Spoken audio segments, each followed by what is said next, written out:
ಸಿಲುಕದ ಕೂಸು ದಿನುಗ ಬುನ್ನಿಗೆಂದು ಸಿಲುಕದ ಕೂಸು ತಾನೆ ಬಲ್ಲುದು ತನ್ನ ಮಹಿಮೆಯ ಕೂಸು ತಾನೆ ಬಲ್ಲುದು ತನ್ನ ಮಹಿಮೆಯ ಕೂಸು ಕೂಸನ್ನು ಕಂಡೀರ ನೀವು ಕೃಷ್ಣನ ಕಂಡೀರ ಕೂಸನ್ನು ಕಂಡೀರ ನಮ್ಮ ಕೃಷ್ಣನ ಕಂಡೀರ ಪುರಂದರ ವಿಠಲನ ಮಹಿಮೆಯ ಕೂಸು ತಾನೆ ಬಲ್ಲುದು ತನ್ನ ಮಹಿಮೆಯ ಕೂಸು ತಾನೆ ಬಲ್ಲುದು ತನ್ನ ಮಹಿಮೆಯ ಕೂಸು ಕೂಸನು ಕಂಡೀರ ನೀವು ಕೃಷ್ಣನ ಕಂಡೀರ. ಶ್ರೀಮಾತ್ರೇ ನಮಃ. ತ್ರೈಲೋಕ್ಯ ಮೋಹಿನಿಯೇ ನಮಃ.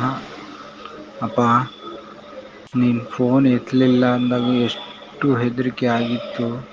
ಬಟ್ ಎಲ್ಲೋ ಒಂದು ಕಡೆ ನಿನ್ನ ಆಶೀರ್ವಾದ ನನಗೆ ಕಾಪಾಡ್ತಾ ಇದೆ ಅಂತ ನಿಜವಾಗ್ಲೂ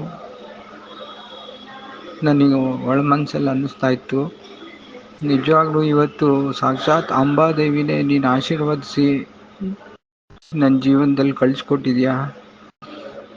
ನಿನಗೆ ಹೆಂಗೆ ನಾನು ಋಣಿಯಾಗಿರ್ಬೇಕು ಅಂತ ಗೊತ್ತಿಲ್ಲ ಕಣಪ್ಪ. ನಾರ್ಮಲ್ ಆಗಿ ಆಯ್ತು ಕಣಪ್ಪ ನಿನ್ನ ಆಶೀರ್ವಾದದಿಂದ. ತಾಯಿ ಮಗು ಇಬ್ರು ಆರೋಗ್ಯವಾಗಿದ್ದಾರೆ. ಶ್ರೀಮಾತ್ರೇ ನಮಃ. ತ್ರೈಲೋಕ್ಯ ಮೋಹಿನಿಯೇ ನಮಃ.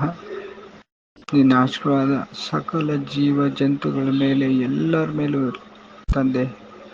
ನೀನೇ ನನ್ನ ಪಾಲಿನ ಅಂಬಾದೇವಿ, ಬಗಳಾಮುಖಿ. ದೇವರ ಜನ, ಅಹೋರಾತ್ರ ಬೇರೆ ಅಲ್ಲ, ಶ್ರೀಮಾತೆ ಬೇರೆ ಅಲ್ಲ.